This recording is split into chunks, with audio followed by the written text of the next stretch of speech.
একটা মজার কথা শুনো। মজার কথা হইল, ফজরের নামাজে যারা উপস্থিত হয় না, তোমারে আল্লাহ তাআলা তার বান্দাদের মধ্যে সমাবেশের যে মূল হিসাব এখানের মধ্যে গণাতে ধরেন। তোমার মতো ফালতুরে আল্লাহ গণাতে ধরেন। আল্লাহ বলছে এখানে আমার বান্দার সমাবেশ, আমার ফেরেশতারাও থাকে, আমার ইমানদার বান্দাও থাকে।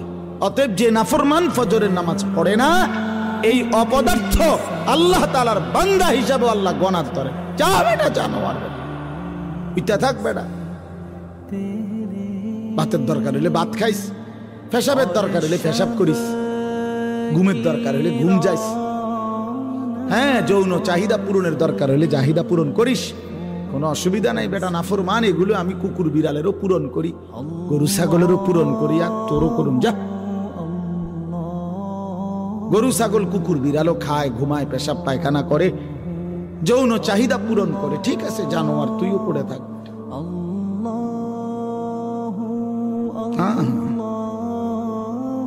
এজন্য এটা গুরুত্বপূর্ণ। পরে আল্লাহ তাআলা বান্দার কাতারেই রাখে না যার কপালে গোলামির সেজদা নাই।